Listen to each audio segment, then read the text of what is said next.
Et maintenant, nous allons voir comment repérer des nombres carrés. Qu'est-ce qu'un nombre carré? Alors, un nombre carré, c'est un nombre ayant deux facteurs identiques. On se souvient qu'est-ce qu'un facteur? Un facteur, c'est aussi un diviseur. Ça veut dire deux diviseurs pareils. Et nous pouvons aller voir, j'ai mis une liste de six nombres carrés. On va aller voir pourquoi ce sont des nombres carrés. Quels sont les facteurs identiques? Alors, 1 est un nombre carré. Quel est le facteur? Quels sont les deux facteurs identiques? Hein? Il provient de 1 fois 1. Alors, voici mes deux facteurs identiques.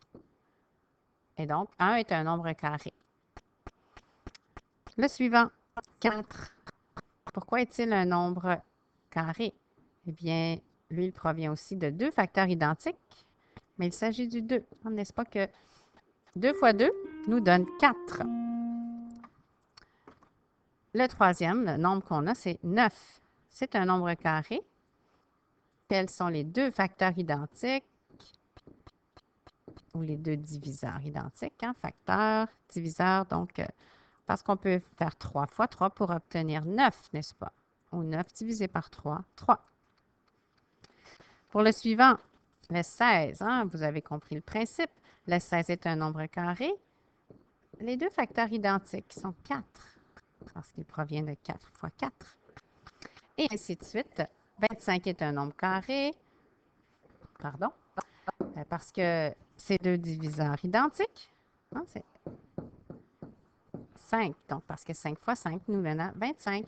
Et pour 36, on a compris, c'est donc 6 fois 6. Alors, ce sont les 6 premiers nombres carrés.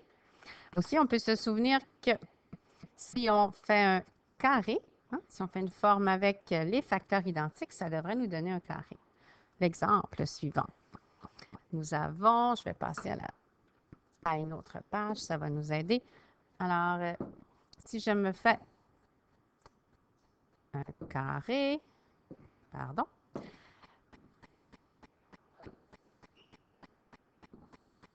et si mon carré, il mesure, j'ai un peu de difficulté à le mettre, alors je vais m'en mettre un.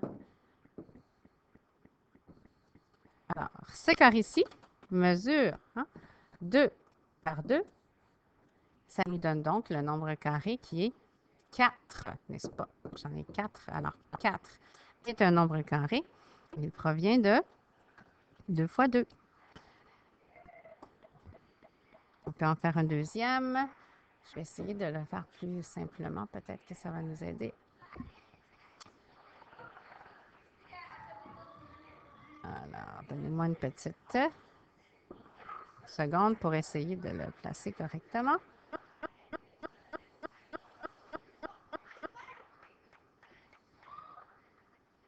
Alors, mon TBI ne veut pas trop coopérer. J'espère que de ce côté-ci, ça ira mieux. Parfait. Alors, ici, j'ai un carré, plus ou moins carré. Alors, mon carré, il est formé de chaque côté. On peut dire qu'il y a 3 cases de chaque côté, ce qui nous donne 9. Alors, 9 est un nombre carré qui provient de 3 fois 3.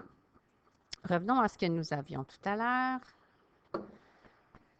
Alors, nos nombres carrés. Il nous restait une chose à aller voir, donc le terme racine carrée. Alors, la racine carrée, hein, comme son nom l'indique, j'aime bien la représenter avec un arbre, parce qu'il y a la racine. On peut faire une analogie. Alors, si 9 est mon nombre carré, la racine carrée, c'est-à-dire d'où le nombre vient, dans le fond. Alors, quels sont les deux facteurs identiques? Alors, il provient de 3 fois 3, n'est-ce pas? Alors, la racine carrée, c'est un de ces nombres-là. Inutile de répéter les deux, parce qu'on sait que c'est un nombre qui va se répéter. Donc, la racine carrée de 9 est 3. Allons voir si on peut compléter les racines carrées des 6 nombres qui sont là. Alors, la racine carrée de 1, c'est 1. Oui, parce qu'on va faire 1 fois 1, 1. Quelle est la racine carrée de 4? Alors, d'où est-ce qu'il provient? Il provient de 2, n'est-ce pas? 2 est la racine carrée de 4. Quelle est la racine carrée de 9? C'est 3. Quelle est la racine carrée de 16? On peut aller voir ici. Oui, c'est le 4 qui va nous permettre de faire 4 fois 4, 16. La racine carrée de 25 est 5. Et la racine carrée de 36 est 6. Alors, voici pour la révision d'un nombre carré et d'une racine carrée.